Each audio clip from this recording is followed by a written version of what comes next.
চলো এই গরমে আমরা একদিনের দীঘা ঘুরে চলে আসছি। তো আজকে আমরা বেরিয়ে পড়েছি দীঘা যাওয়ার জন্য। তো দেখতেই পাচ্ছ তোমরা, সবাই বসে আছে, যে যার মোবাইল ঘাঁটছে, কেউ ঘুমিয়ে পড়েছে, কেউ আবার লজ্জা করছে, হাসি হাসি মুখ। তো দেখতেই পাচ্ছ এই মাত্র আমরা দীঘা পৌঁছে গেছি, দেখতেই পাচ্ছ। তো যতটা পারবো তোমাদেরকে দেখাবো।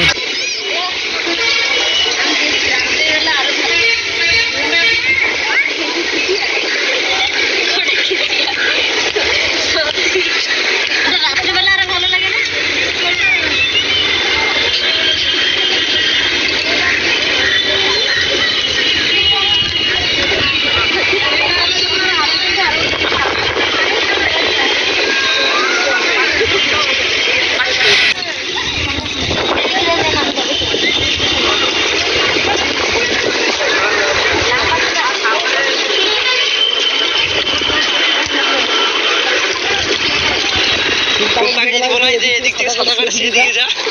না বলি, আমরা তো মধ্যেই ছিলে।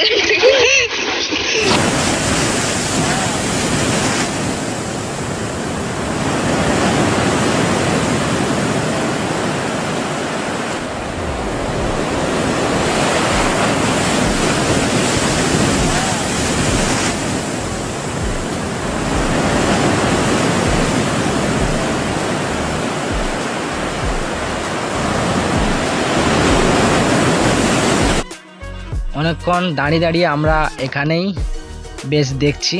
তো চলো এবার আমরা চলে যাই, যেটা মেন উদ্দেশ্য আমাদের চান করার। তো আমরা প্রথমে গিয়ে ড্রেস চেঞ্জ করে নেব, তারপরে অন্য ঘাটের দিকে আমরা চান করতে যাব।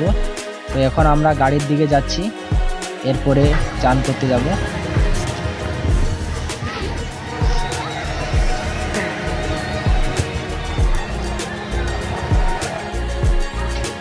তো চলো আমরা দুপুরে খেয়ে দিয়ে একটু সামনের একটা পার্কে আমরা ঘুরতে চলে এসেছি। পার্কটার নাম হলো অমরাবতী। আমরা এবার গুটি পায়ে এগিয়ে যাচ্ছি। আর এখানকার পরিবেশ সত্যি একটা অন্য রকমের। দীঘা এলেই এখানে আসতে হবে, খুব সুন্দর একটা পরিবেশ। তো আমরা এখন আসছি এখানেই। আর দেখতেই পাচ্ছ এখন এরা ঝুলছে, বেশ সুন্দর মজা নিচ্ছে। বিকেলের এই আবহাওয়া বেশ সুন্দর একটি।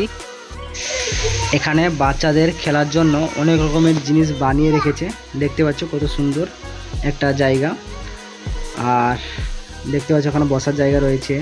আর আমার মন মানলো না, আমি চলে এসেছি দোলনায় ঝোলার জন্য। অমরাবতী পার্কের যে জায়গাটা সবথেকে বিখ্যাত, তো ওখানে আমরা চলে এসেছি রোপওয়েনে, ঠিক আছে। তো আমরা এখন ওটাই উঠেছি। আর দেখতেই পাচ্ছ নিচের দৃশ্যটা কত সুন্দর। আমরা এখন উপরে রয়েছি, আর উপর থেকে এখন ভিডিও বানাচ্ছি, ঠিক আছে। আর এই এখন আমরা এখন দাঁড়িয়ে রয়েছি জলের ওপর। জলের ওপর মানে বুঝতেই পারছো, আমি চারদিকে ক্যামেরাটা ঘুরে ঘুরে এখন নিজের ভিডিওটা বানাচ্ছি, ঠিক আছে, উপর থেকে দেখতে কেমন লাগে। আর এই দেখছো আমরা একদিক থেকে যাচ্ছি আর ওরা একদিক থেকে আসছে। একটা এসে আমরা দুজন বসে আছি। এবার আমরা বাড়ি চলে যাচ্ছি। আমাদের যেতে যেতে বাড়ি রাত হয়ে যাবে, তাই আমরা এখন বেরিয়ে পড়েছি।